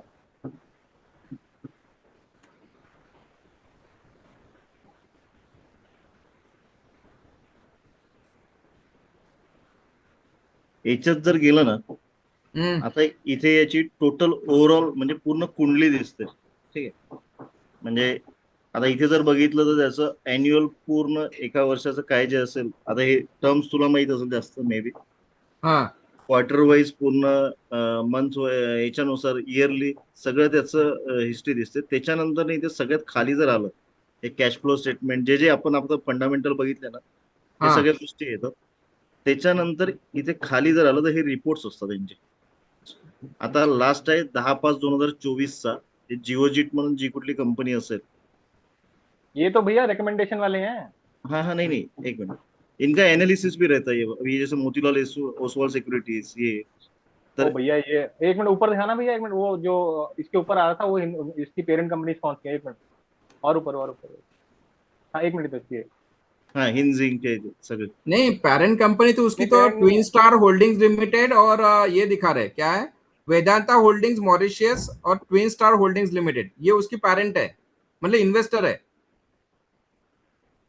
उसका नाम ना भैया वो फिटसी में था, अरे वो नहीं, लंडन स्टॉक एक्सचेंज में। एक मिनट भैया, वेदांता लिमिटेड याच्यावर जा ना, वेदांता लिमिटेडच्या शेअर होल्डर्सच्या याच्यावर जा ना, लगेच आपल्याला कळेल त्याचे शेअर होल्डर कोण आहे. होल्डिंग कंपनी दुसरी हे असेल तर वर लगेच कळेल. दिसतंय ऑलरेडी, इथे वर हा दिसतंय, हे इथे दिसतंय बघ. हा एक मिनिट. हे बघ, हे अभी अनिल अग्रवाल, नाही नवीन नाही, अग्रवाल. हे मॅनेजमेंट टीम नाही, शेअर होल्डर्स. हे राईट साईडला बघ दिलाय, ट्विन स्टार होल्डिंग्स 40%, हाँ, राइट राइट. वेदांता होल्डिंग्स 12%. तो 52% hold by twin star and Vedanta holdings, major ये तो शेयर होल्डर्स. इन्वेस्टर है ना भैया, ये तो इन्वेस्टर है ना। इसकी पेरेंट कंपनी, वेदांता की पेरेंट कंपनी अभिजीत, वॉल्कैन, वेदांता की वॉल्कैन parent इन्वेस्टमेंट लिमिटेड करके है, जो नहीं नहीं अग्रवाल की कंपनी है। नहीं, वो अलग कंपनी रहेंगी, not parent company. Holding company मतलब शेयर होल्डर ही होल्डिंग कंपनी रहती है. अगर एक कंपनी सब्सिडरी है कोई कंपनी की, तो वो जो होल्डिंग कंपनी रहती है वो शेयर होल्डर करके दिखती है आपको. तो ये ट्विन स्टार होल्डिंग्स लिमिटेड जो है ना, इसका one of the share holder है, लार्जेस्ट. अच्छा, और रिलेटेड कंपनी होंगी जो आप बोल रहे हो. एक ना वेदांता पेरेंट कंपनी करके डालना गूगल पे, वो दिखाएगा ऑन September 29 सितंबर, Volcan investment limited the parent company of Vedanta resources and Vedanta limited. Vedanta group company में आ जाएगा शायद. वेदांता पेरेंट कंपनी लिखना है, एक मिनट जरा।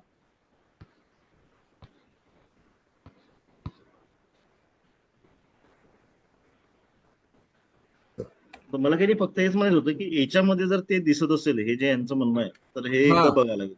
आणि याच्यामध्ये ना हे खाली जे सगळे हे असतात ना, जसं आता आयसीआयसीआय आहे, मोतीलाल ओसवाल असेल, एचडीएफसी सिक्युरिटीज असेल, जे जे लोक त्यात इन्व्हेस्ट करतात ना, ते त्याच्यात त्यांचं इथे रिपोर्ट असतो, दर याला ह्या निघतो. याच्यामध्ये टोटल अनालिसिस असते. म्हणजे जसं लेट्स आहे, यांनी रिकमेंडेशन दिलं असेल की सध्या 395 आहे, पण 421 जाणार पुढच्या 2-3 महिन्यात, जे काही असेल, तर याच्यावर त्यांचं अनालिसिस डिटेल असते. आता हेच जर सगळ्या कंपन्यांचं जे काही असेल, जसं म्युच्युअल फंड मध्ये इन्व्हेस्ट करणाऱ्या ज्या काही कंपन्या असेल त्या असेल, त्यांनी याच्यात टोटल सगळ्या गोष्टी रिव्ह्यू केलेल्या असतात याच्यात. ऑफकोर्स. हा, तर याच्यातून काही मिळत असेल, जो प्रश्न होता त्यातून उत्तर जर मिळत असेल तर माहित नाही मला, जे जस्ट एक मी दाखवलं. अभिजीत तू क्या देख रहा था, बता फिर से, मैं ट्राई कर रहा हूँ. मैं देख रहा था इसका जो सीएफओ आ रहा है, ये कैश जनरेटेड फ्रॉम ऑपरेशंस, और इसका जो डिविडेंड आ रहा है, और इसका जो नेट प्रॉफिट आ रहा है, वो सिंक है। उसका जो कैश फ्लो में दिख रहा है वो सिंक है कि नहीं है, मतलब यू वांट टू से पैसा कहाँ जा रहा है ये तेरे को असेस करना है, या सिंक है कि नहीं है कि मतलब क्या है. सिंक का मतलब अगर वो सिंक है तो फिर कंपनी अच्छी है। हाँ अगर वो सिंक नहीं है, उसमें रेड फ्लैग है। जैसे हाँ. आपने शुरू में बोला, उसका जो प्रोमोटर होल्डिंग है वो 100% है, प्लेज कर दिया उसने pledge 100% शेयर, है। मतलब उसने. तो सबसे हाँ पहला रेड फ्लैग तो वही आ गया। करेक्ट. ठीक है, उसके बाद अगर हम डीप डाउन डिग करते हैं तो उसमें आता है कि उसका जो नेट कैश, उसका नेट प्रॉफिट है, जो हाँ. जो मेरे को अंडरस्टैंडिंग है, जो मेरे को मोटा मोटा पता है कि कैलकुलेशंस देखनी है, वो है कि हाँ. CFO should be net profit का 20% प्लस माइनस, इस रेंज में हाँ. होना चाहिए। हाँ इससे वेरिएशन बराबर ज्यादा है. कर रहा है। ये क्योंकि इसके फाइनेंशियल एक्टिविटी में ज्यादा पैसा जा रहा है. हाँ, करेक्ट. तो और ये डिविडेंड भी अच्छा दे रहा है। हाँ, one of the parameter of one of the constituent of financial activity, ऐसा हो गया सिर्फ, मतलब हाँ, डिविडेंड एक ही पैरामीटर हो गया ना. हाँ, तो लॉन्ग टर्म के लिए you are earning but you are putting in the financial activity में, repaying the debts, raising the debts is not a good हाँ, साइन. हाँ, एग्जैक्टली। वो रेड फ्लैग, सबसे पहला रेड फ्लैग आया प्लेज, हाँ उसके बाद आया ये। तो करेक्ट. कंपनी इतना अच्छा परफॉर्म कर रही है, इतने रेड फ्लैग्स हैं। अभी देख तू जो बोल रहा है ना, अभी मैं गूगल पे गया सीधा, as of March 24 Vedanta resources limited, Vedanta's London based holding company had a gross debt of 71,000 crore. Gross debt. उसका net debt 56,000 crore है. And company also had cash and cash equivalents of 15,000 crore. और उसने अभी डेब्ट restructuring का plan लिया हुआ है. इसका मतलब उसकी जो एक वेदांता रिसोर्सेज लिमिटेड कंपनी है लंदन में, जो होल्डिंग कंपनी बोल रहे हैं, वेदांता पेरेंट कंपनी जब डाला तो वो डेब्ट रिडन है, एब्सोल्युटली अंडर डेब्ट है. एब्सोल्युटली अंडर डेब्ट है. इसका जो मेन पर्पस है उसको डेब्ट फ्री करना है. अभी ये वहां पे वो ट्विन स्टार्ट का होल्डिंग है, ultimately step down holding, step up holding रहेगा तो देखना पड़ेगा. मतलब वेदांता जो अपन देख रहे थे ना, वेदांता लिमिटेड, उसका तो होल्डिंग ट्विन स्टार कंपनी के पास है 40%. पर ट्विन स्टार कंपनी अपने यहाँ लिस्टेड ही नहीं दिख रही, तो अनलिस्टेड होंगी. तो क्या पता ये उसी की कुछ हो सब्सिडरी. हॅलो साहेब, जरा 2 मिनिटं मी बोलू वेदांत बद्दल. बोला ना सर. वेदांत अनिल अग्रवाल प्रमोटर आहे त्याचा, बरोबर. आणि होल्डिंग कंपनी आहे ना, त्याच्यावरती डेट इंग्लंडमध्ये खूप आहे. हो. आणि ती डेट कमी करण्यासाठी हा इकडनं डिव्हिडंड देतोय.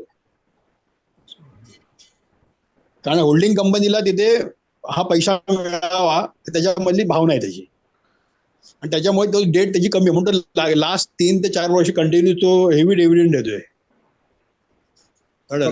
पण कंपनीचं तुम्ही जर हे बघाल ना, म्हणजे त्यांनी जर त्याचा सगळं म्हणजे ती पॉवर मध्ये आहे, ऑइल मध्ये आहे, नंतर मेटल मध्ये आहे, अॅल्युमिनियम मध्ये आहे, डायव्हर्सिफाईड मेटल कंपनी आहे. कळलं ना. त्याच्यामुळे आता 220 का 222ला त्याला ब्रेकआउट मिळाला होता. मोठे इन्व्हेस्टर आहेत ना, तिथे कॅन्डल लेक डेव्हलप झालेली आहे. कळलं ना. तिथे बाय आलेलं आहे, आणि त्याचा आता ते 440 पर्यंत त्याचा भाव गेला. 400 म्हणजे 599 पर्यंत तो हाय गेला होता. तिकडनं परत तो खाली आला, आणि आता तो कॉन्सल्ट होतो तिकडे. आणि माझ्यामध्ये ते स्टॉक स्प्लिट करतायत, एका शेअरचे 5 शेअर करतायत फ्युचरमध्ये. त्याच्यामुळे प्रत्येक डिव्हिजन त्याचं वेगळं होणार.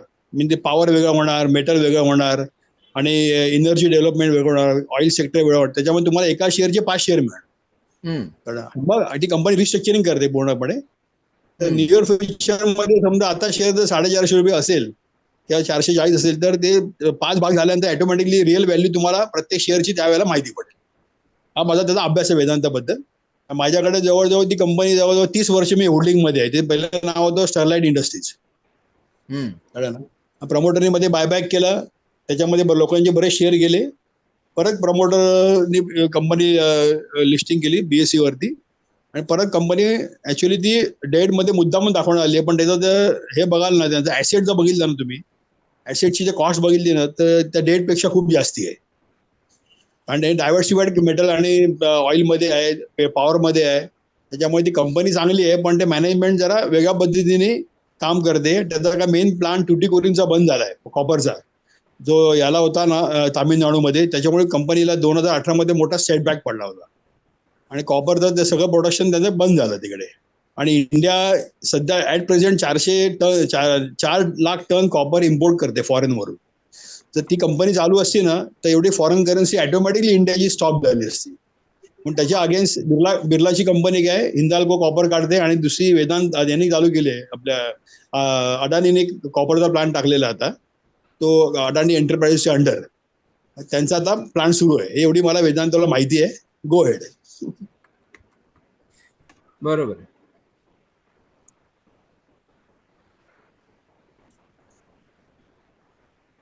सो अभिजीत जो देख रहा था ना वेदांता, नहीं, अगर मैं सुनील सर से पूछूं, ये लॉन्ग टर्म में फिर कैसी है कंपनी, मतलब इन्वेस्टमेंट लायक है, नहीं है, आपका क्या व्यू है इसमें? लॉंग टर्मला काय माहिती काय, जे ब्लॅक रॉक आणि ज्या मोठ्या कंपन्या आहेत ना, जे फॉरेन मोठ्या जे इन्व्हेस्टर आहेत ना, इन्स्टिट्यूट इन्व्हेस्टर, त्यांनी 222ला ज्या कॉस्टच्या आधीच त्यांनी बरेच शेअर एक्युमुलेट केलेले आहेत. कारण त्यांना ना आपल्यापेक्षा लवकर माहिती मिळते कंपनीची, कंपनी काय चाललंय. त्याला म्हणतात रिस्ट्रक्चरिंग चालतं कंपनीचं पूर्ण. कळलं ना. जसं टाटा मोटर्सचं 7 ते 8 वर्षापूर्वी झालं होतं. त्यात त्याचा भाव 100-120 रुपये होता ना, आणि तो आता तुम्हाला दिसते तो 1000च्या वरती. तसं रिस्ट्रक्चरिंग आता टाटा स्टीलमध्ये होते. कळलं ना. तर तुम्हाला त्या कॅन्डलवरनं कळतं की आता पुढे काय होणार आहे. कळलं ना. तर तुम्ही आता चार्टमध्ये तुम्ही ती कॅन्डल बघा, 220 222ला त्याने 2 कॅन्डल डेव्हलप झाल्यात चार्टवरती आणि तिकडं मोठं बाईंग झालंय कंपनीमध्ये. तेव्हा कळते की कोणतरी मोठा बाहेर आलेला आहे. मग तो बाहेर काय करतो, तो भाव खाली यायला देत नाही, त्याच्या खाली आला की परत तो परचेस करतो आणि त्याची मग परत रिस्क रिवॉर्ड त्याचा पण वाढतो ना त्याच्यामध्ये. हा माझा अभ्यास आहे. तुम्ही तुमचं परत माझ्यामध्ये कंपनी मी गेली 23 वर्ष 40 वर्ष 33 वर्ष माझ्याकडे कंपनी होल्डिंग आहे ती, कळलं ना. त्याच्यामुळे माझे तर पैसे सगळे डिव्हिडंडमध्ये निघून गेले. आता जे शेअर पडले आहेत ना ते माझे फ्री आहेत, कळलं ना. तर कारण त्यांनी कोविडमध्ये खूप डिव्हिडंड दिला, जवळजवळ बरेच लाखामध्ये मला डिव्हिडंड त्याचा मिळालेला आहे, कळलं ना. त्याच्यामुळे कंपनीचा प्रॉब्लेम नाहीये, पण जी कंपनी डिव्हिडंड जास्ती देते ना ती इन्व्हेस्टरच्या हिशोबाने रिस्की असते, कारण ती कंपनी एक्सपान्शन करत नाही. म्हणजे तुमचं प्रॉफिट आहे ना, जर शेअर होल्डर तुम्ही डिवाइड केलं ना तर कंपनी ग्रो करू शकत नाही, असं काही लोकांची अनालिसिस आहे, कळलं ना. माझा प्रॉफिट मिळालेला आहे, पण लॉंग टर्मला तुमचे पैसे एका वर्षामध्ये 20 ते 25% वाढतील असं मला वाटते, कळलं ना. ते तुमच्या रिस्क ॲपेटाईटवरती आहे, तुम्ही घेऊ शकता नाही घेऊ शकत, इट डिपेंड ऑन यू. तो अभी उसका स्प्लिट भी ड्यू है वैसे तो, मतलब एक शेयर के अगेंस्ट 5 मिलेगा उसको, अभी स्प्लिट ड्यू है ना उसका? हाँ स्प्लिट ड्यू है, उसका डेट आने का बाकी है. अच्छा, अभी नियर फ्यूचर डेट आ जाएगी उनकी. एक शेयर के ऊपर अपने को 5 शेयर मिल जाएंगे, तो जिसके पास 1000 शेयर है उसका 5000 शेयर हो जाएंगे, उसके पास 100 शेयर है उसको 500 शेयर हो जाएंगे.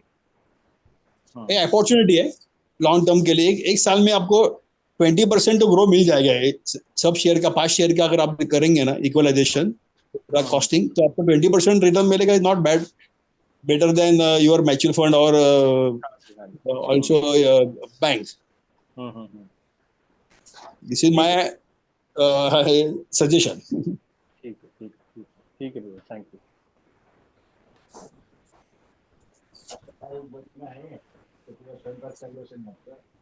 वेदांता का स्ट्रक्चर काफी मल्टी लेयर दिख रहा है. मैं गूगल ही देख रहा था. वेदांता लिमिटेड होल्ड बाय वो ट्विन स्टार है, which is a Mauritius private company, और वो ट्विन स्टार जो प्राइवेट कंपनी है मॉरिशियस की, that is hold by Vedanta resources limited, which is listed in the London stock exchange.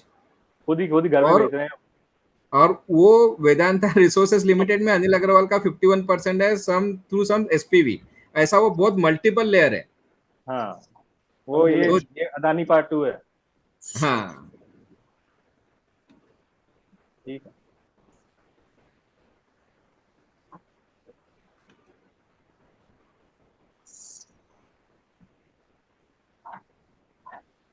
दान भैया, फिर आशीष भैया तो गए. सर्जरी कुछ नहीं, म्यूट पे. नहीं आशीष भैया का मैसेज था वो सर्जरी में. अच्छा.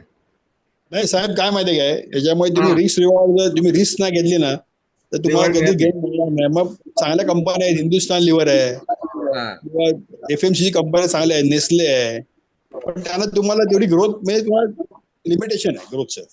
लार्ज कॅप आणि ब्ल्यू चिप.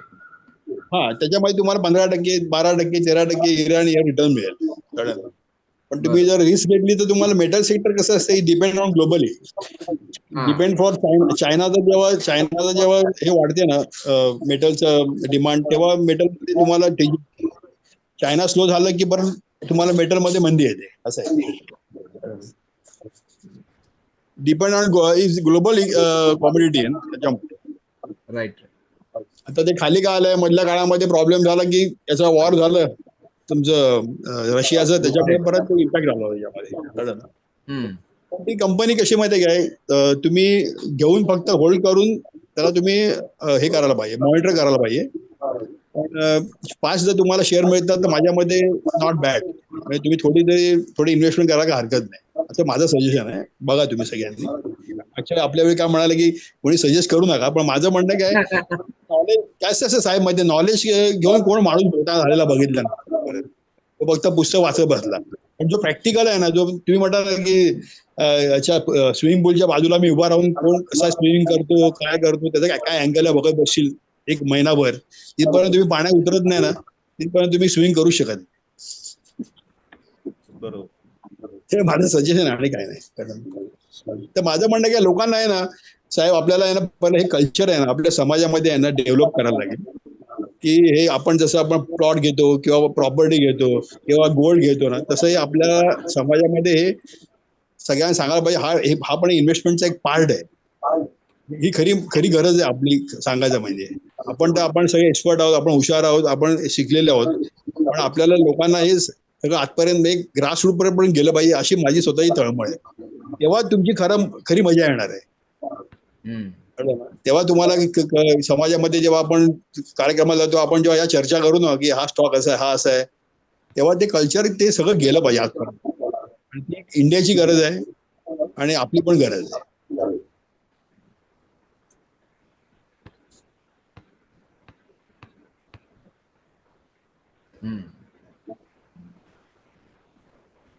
मला टेक्निकल, तुम्ही एक दिवस टेक्निकल ठेवाल ना कार्यक्रम, तर तुम्हाला मी कोर्स केलेला आहे, तुम्हाला मी सांगू शकतो की कुठल्या शेअरने ब्रेकआउट दिलाय आणि कुठली इंडस्ट्री चालणार आहे पुढे.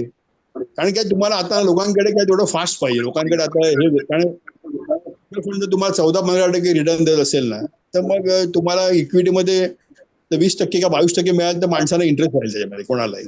आता काय म्हणून काय गरज आहे, मी एवढी मेहनत करून मला 5-6% जर जास्त मिळत नसतील ना, काय पॉईंट नाही ना. असं आहे. म्युच्युअल फंड परफॉर्मिंग खूप चांगलं करतं. गेल्या 3-10 वर्षामधला ट्रॅक रेकॉर्ड खूप चांगला झाला. डॉक्टर म्हणजे तुम्ही सीए आहे, तुम्हाला आयडिया असेल आणि तुम्हाला पण माहिती असेल याच्यामध्ये शीट वरती की तुम्हाला रिटर्न किती मिळाला. आपण स्वतः सामोदे साहेब, आता आपलं तसे रेशोज, बेसिक्स आणि फंडामेंटल झालंय, तर काही हरकत नाही पुढचा सेशन टेक्निकल वर घ्यायला, म्हणजे तुम्ही घेऊ शकता. मी कसं माहितीये, माझा म्हणण्याचा पॉईंट काय आहे, तुम्हाला 4-5 स्टॉक मी सांगेन, तुम्ही तेव्हा तिथे लॅपटॉप ओपन करा, त्याची मुवमेंट क्रॉस ओव्हर जेव्हा होतो तो स्टॉक आणि त्याला व्हॉल्यूम मिळते ना, त्या टायमाला बाय करा, खालच्या लेवलला स्टॉपला लावून ठेवायचा, जेणेकरून तुमचे पैसे प्रोटेक्ट होऊ शकतात.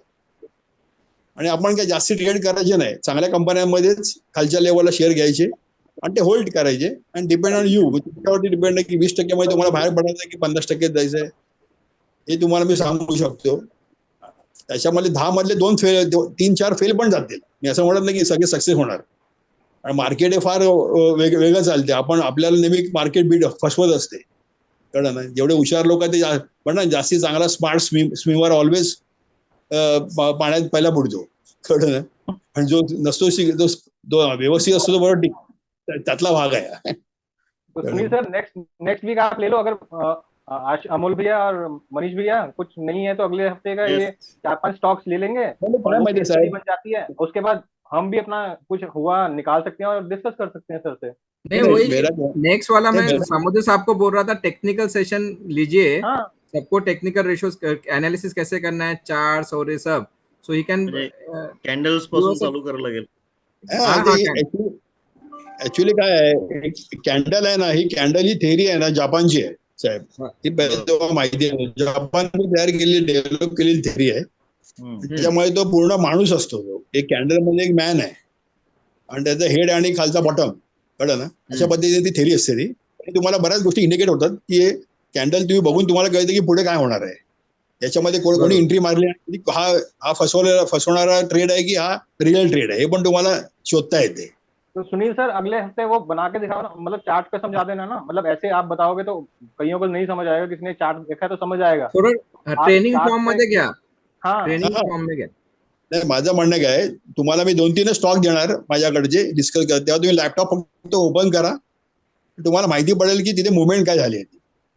आणि माझं म्हणणं काय म्हणजे साहेब, हे जे आपले मेंबर्स वाढले पाहिजे. म्हणजे आपल्याला माझं म्हणणं काय, ही जी आपली जी चळवळ आहे ना, ही खूप जास्ती लोकांमध्ये गेली पाहिजे, तेव्हा त्याचा खरी लोकांना त्याचा हे होईल, फायदा होईल. बरोबर. कारण आपण त्याच्यामध्ये काय सगळे शिकलेले आहेत, सगळ्यांकडे पैसे, पण या विषयाच्या बाबतीत सगळे आपण खूप मागे आहोत, कळलं ना. आणि इतर जे लोक आहेत ती फार पुढे गेलेली आहेत. मुंबईत मी बघतो, मी लहानपणापासून मुंबईमध्ये राहिल्यामुळे मला कल्पना आहे की परप्रांतीय लोक याच्यामध्ये खूप पुढे गेलेत. तरी ठीक आहे, नो डाऊट देर से लेकिन दुरुस्त आहे. आपण ते काम चालू, म्हणजे माझं तत्व काय की तळागाळामध्ये गेलं पाहिजे. इव्हन म्युच्युअल फंड पण आपल्या लहान खेड्यांमध्ये किंवा आपल्या लहान गावांमध्ये 500 रुपये SIP ही चळवळ आहे ना, सगळ्यांपर्यंत गेली ना, तर ऑटोमॅटिकली तो फायदा इनडायरेक्टली आपल्याला होणार आहे. बरोबर. आता होतच आहे ना, आपण बघतो म्युच्युअल फंड मध्ये रिटेल इन्व्हेस्टरचं पार्टिसिपेशन इंडियामध्ये जेवढं वाढलंय मागच्या 2-3 वर्षात, सबस्टन्शियल ग्रोथ आहे. लोकांचा आता अवेअरनेस वाढतोय तसा. एक्झॅक्टली. पण तो कसं असतं साहेब, त्याच्यामध्ये आणखीन आहे ना, खाली जर गेलेत ना, म्हणजे आपली 140 लोकसंख्या पकडली, त्याच्यामध्ये 30 कोटी लोक अशी आहेत ना, दे आर अर्निंग आणि ते फायनान्शियली स्टेबल आहेत. त्या लोकांचा पार्टिफिशियल जेव्हा वाढेल नाही आपल्या याच्यामध्ये, तेव्हा ऑटोमॅटिकली तुमचे जे स्टॉक किंवा तुमचा फंड आपोआप चालणार. कारण सेलिंग आलं की म्युच्युअल फंड घेणार, सेलिंग आलं की चांगल्या स्टॉक मध्ये म्युच्युअल फंड घेणार. आपण जे एफआय वरती डिपेंड होतो इतके वर्ष, एफआयने माल विकला की आपल्याकडे प्रॉब्लेम व्हायचा ना, तसं आता गेल्या 3 सेशन मध्ये झालं नाहीये. एफआयने सेलिंग केलं आणि ताबडतोब पर्चेसिंग झालं, त्याच्यामुळे त्यांनी शॉर्ट झाले, त्यांच्या पोझिशन त्यांना कापायला लागल्या. बरोबर. म्हणजे इंडिया इंडिपेंडली आता इनबिल्ट डेव्हलप होते. ही चांगली गोष्ट आहे. त्याच्यामध्ये आपल्या सगळ्या समाजाच्या बांधवांचा आणि सगळ्यांचा जेव्हा सहभाग पाहिजे, तेव्हा आपलं वेल्थ क्रिएशन होणार. मला काय वाटतं सामुद्रे साहेब, नाही बरोबर आहे तुमचा मुद्दा, एकदम बरोबर आहे. आणि जेव्हा जास्त पार्टिसिपेशन येईल, लोक वाढतील, तेव्हा खरा बेनिफिट ट्रान्सफर होईल या चळवळीचा.